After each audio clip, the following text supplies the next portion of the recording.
নমস্কার বন্ধুরা, বাংলা বার্তায় আপনাদের স্বাগত। বর্তমান বাংলাদেশে যা পরিস্থিতি, সেখানে সংখ্যালঘুরা কি বিপুল পরিমাণে নির্যাতনের শিকার হচ্ছে সেটা আর বলার অপেক্ষা রাখে না। সে সম্পর্কে আমরা অবগত রয়েছি এবং হাজারো ঘটনার সামনে এসেছে বিগত দিনে। এবং সাম্প্রতিককালে যখন বাংলাদেশের এই যে অন্তর্বর্তী সরকার ইউনূস, মুখ্য উপদেষ্টা ইউনূস, যখন সারা ভারতবর্ষ থেকে তো সমালোচনার শিকার হচ্ছিল এবং ভারত ছাড়াও আন্তর্জাতিকভাবেও কিন্তু একটা চাপের মুখে পড়ছিল ইউনূস এবং সমালোচনার শিকারও হচ্ছিল কার্যত। সেই কারণেই বোধ হয় সাম্প্রতিককালে ঘটনাগুলো হয়তোবা তেমন একটা সামনে আসছে না, তবে টুকিটাকি ঘটনা কিন্তু আসছে। হয়তোবা এমন কিছু ঘটনা ঘটছে সেগুলো হয়তো প্রকাশ্যে আসছে না।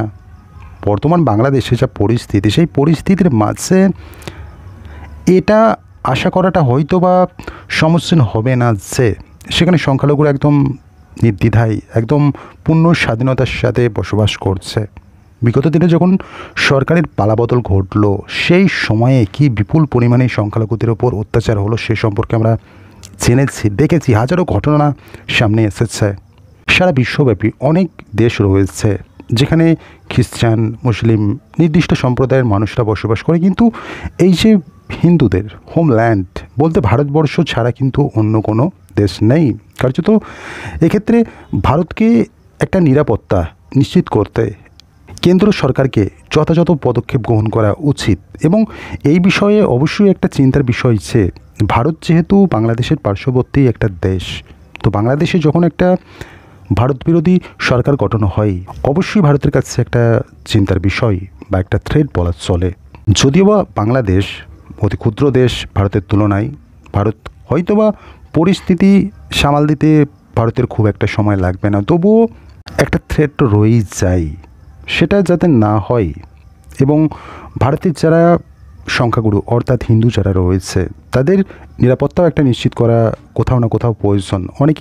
অনেক রাজনীতিবিদই প্রশ্ন তুলছেন যে হোমল্যান্ড বলতে, হিন্দুদের হোমল্যান্ড বলতে ভারতবর্ষ ব্যতিক্রম, অন্য কোনো দেশ নেই। অতএব এটা এমন একটা দেশ বানানো হোক যাতে হিন্দুরা এই দেশে নিরাপত্তার সাথে বসবাস করতে পারবে, অর্থাৎ হিন্দু রাষ্ট্র তৈরি করার একটা প্রস্তাব সামনে আসছে। এর পক্ষে বিপক্ষে অনেক বিতর্ক রয়েছে, সেগুলো পরের কথা। সাম্প্রতিককালে সুকান্ত মজুমদারের একটা মন্তব্য, কার্যত তিনি হয়তো বাংলাদেশের বর্তমান পরিস্থিতি, সেখানে যারা সংখ্যালঘু রয়েছে তাদের উপর যে হওয়া নির্যাতন, সেই সমস্ত ঘটনাগুলো হয়তোবা সেই পরিপ্রেক্ষিতেই তিনি বলেছেন। এবং পাল্টা এই যে সুকান্ত মজুমদারের একটা মন্তব্য, কেন্দ্রীয় মন্ত্রীর একটা মন্তব্য, কার্যত এর পাল্টা আবার ফেরাদ হাকিম কি বললেন, তিনি বলছেন, তিনি বিজেপির উদ্দেশ্যে বা সুকান্ত মজুমদারের উদ্দেশ্যে বলছেন যে প্রথমে আপনারা ভারতীয় তৈরি করুন। এবার প্রশ্ন হলো সুকান্ত মজুমদারের কোন মন্তব্যের পরিপ্রেক্ষিতে ফেরাদ হাকিম এরকমটা বলছে বা এরকমটা মন্তব্য করছে। তো সাম্প্রতিককালে কুন্তিঘাটে সুকান্ত মজুমদার একটা রাম মন্দির উদ্বোধন করতে চান এবং সেখানে গিয়ে তিনি কিছু বক্তব্য রাখেন। তিনি বলেন যে ছেলেদের ডাক্তার, ইঞ্জিনিয়ার যা বানানোর বানান, কিন্তু আগে ভালো হিন্দু বানান যে নিজে ধর্মের প্রতি সমর্পিত হবে, আর বাড়িতে একটা করে ধারালো অস্ত্র রাখুন।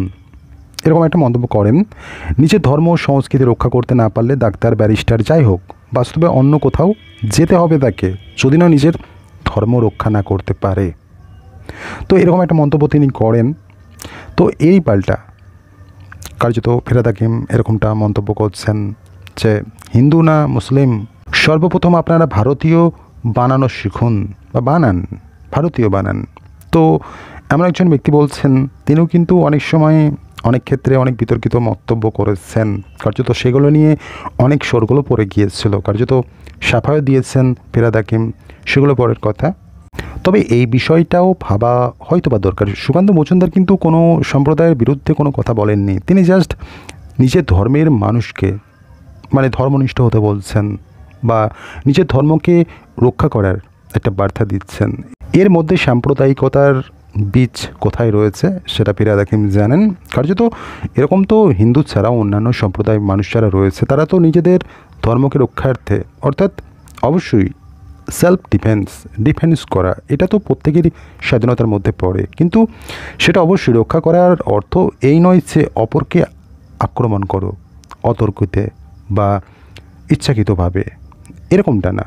অবশ্যই আমার উপর যদি আঘাত আসে অবশ্যই সেখানে সেলফ ডিফেন্স তো করতেই পারি। সেরকমই হয়তো সুকান্ত মজুমদার বলতে চেয়েছেন, বা নিজের ধর্মের মানুষদেরকে, অর্থাৎ তিনি বলছেন যে ছেলেদের ডাক্তার ইঞ্জিনিয়ার যা বানাবার বানান, কিন্তু সর্বপ্রথম একজন ভালো হিন্দু বানান। অর্থাৎ ধর্মের প্রতি নিষ্ঠাবান হওয়ার একটা বার্তা তিনি দিচ্ছেন। এর মধ্যে ফিরহাদ হাকিম ইন্টারফেয়ার করে এবং এই মন্তব্য তিনি করছেন।